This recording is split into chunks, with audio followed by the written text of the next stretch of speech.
ताला को पाने का भी ज़रिया ज़िक्र ही है। सबसे आसान तरीन ज़रिया, सबसे करीब तरीन ज़रिया, जिसको शॉर्टकट हम कहते हैं, वो ज़िक्र इलाही है। वरना अल्लाह तबारक ताला को पाने के लिए 2-3 रास्ते हैं। एक रास्ता तो वो है कि जिसको आप कह लीजिए कि इबादत और रियाजतों का रास्ता, कि इंसान इसमें बहुत ज़्यादा इबादतें करता है, रियाजतें करता है। और एक रास्ता वो है कि इंसान जो है बहुत ज़्यादा यानी तकवा इख्तियार करता है, बहुत ज़्यादा परहेज़ करता है।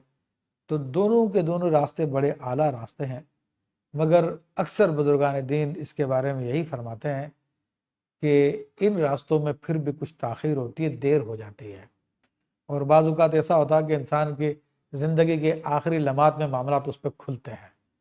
मगर एक रास्ता जो करीब तरीन रास्ता है, जो बड़ा प्यारा रास्ता है और शॉर्टकट है, वो अल्लाह की याद है, अल्लाह ताला की मोहब्बत है, उसके रसूल सल्लल्लाहु अलैहि वसल्लम की मोहब्बत का रास्ता है। ये ऐसा रास्ता है कि जो बहुत जल्दी इंसान को मंजिल मकसूद तक पहुंचा देता है। तो अक्सर बुजुर्गान दीन अपने सिलसिला तरीक़त के हवाले से यही बात बयान करते हैं कि हमारा रास्ता बहुत शॉर्टकट है। तो इसी तरह सिलसिला शाज़िलिया के बुजुर्गान दीन भी अल्हम्दुलिल्लाह यही रास्ता बताते हैं कि मोहब्बत का रास्ता, ज़िक्र का रास्ता, याद का रास्ता, इस रास्ते को अपना लिया जाए तो बहुत थोड़े अरसे में अल्हम्दुलिल्लाह मामलात खुल जाते हैं। रब करीम का क़ुर्ब हासिल हो जाता है, इंसान को फ़ना हासिल हो जाती है, फिर उसको बका हासिल हो जाती है। तो इसके क्या क्या तरीक़ेकार हैं? वैसे तो बुजुर्गान दीन ने इसके बारे में बड़ी डिटेल लिखी है, बड़ी तफसील लिखी है, लेकिन अब वो उन तमाम तफासिल को बयान करने का ज़्यादा फ़ायदा भी नहीं होगा, क्योंकि हर एक उन तरीक़ों पे अमल भी नहीं कर सकता।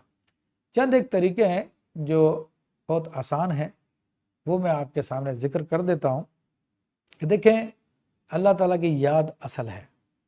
हत्ता कि हमें जो नमाज अता की गई है, हमें जो ज़कात का हुक्म दिया गया, हमें रमज़ान का हुक्म दिया गया, हज का हुक्म दिया गया, दीगर इबादतों का हुक्म दिया, वो सब का सब याद इलाही के लिए है कि इंसान को याद इलाही हर वक्त वो उसमें डूबा रहे, इंसान याद इलाही में। तो इसमें नमाज की बड़ी अहमियत है कि इसमें अल्लाह ताला से हम कलामी होती है। और नबी करीम सल्लल्लाहु अलैहि वसल्लम का आप तरीक़ा उठा के देखें, सहाबाए किराम का तरीक़ा देखें कि उनके पास यही क़ुर्ब इलाही का ज़रिया था।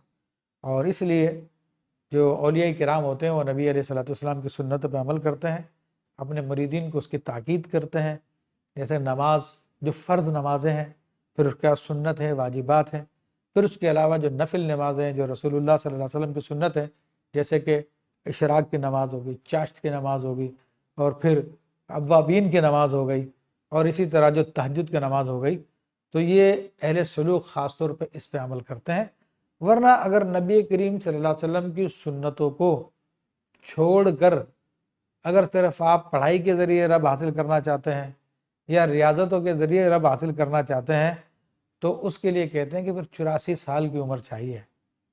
84 साल की रियाज़त चाहिए, उम्र नहीं। 84 साल की रियाज़त चाहिए, और 84 साल में भी कोई पता नहीं है कि मकसद हासिल होगा या नहीं होगा। लेकिन नबी करीम सल्लल्लाहु अलैहि वसल्लम की सुन्नत का तरीक़ा वो तरीक़ा है कि जिस पर इंसान अगर अमल करना शुरू कर दे और इख्तियार कर ले, तो वो अल्लाह का महबूब बन जाता है। ये मैं नहीं कहता, ये खुद अल्लाह ताला इरशाद फरमाता है। फरमाया कि कुल इन कुंतुम तुहिब्बून अल्लाह फत्तबिऊनी, आप इनसे फरमा दीजिए तुम अगर अल्लाह की मोहब्बत के दावेदार हो तो फिर मेरी इत्तबा करो।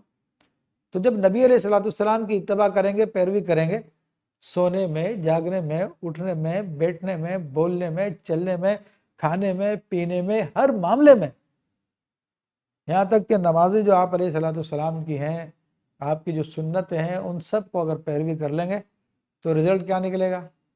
फरमाया कि युहिब्बुकुमुल्लाह, अगर तुम नबी करीम सल्लल्लाहु अलैहि वसल्लम की पैरवी करोगे तो तुम रियाज़तें कर कर, मुशक्क़तें उठा कर, बहुत ज़्यादा चिल्ले काट कर तो तुम मुहिब बने थे, تم عاشق بنے تھے، لیکن نبی علیہ الصلوۃ والسلام کی سنت کا مقام یہ ہے کہ تم سنت پہ عمل کر کر محب نہیں محبوب بن جاؤ گے، تم اللہ کے اتنے قریب ہو جاؤ گے، وَيَغْفِرْ لَكُمْ ذُنُوبَكُمْ، وہ تمہارے گناہوں کو معاف فرما دے گا۔ تو عزیزان محترم، یہ تو میں نے اس کے حوالے سے ذکر کیا۔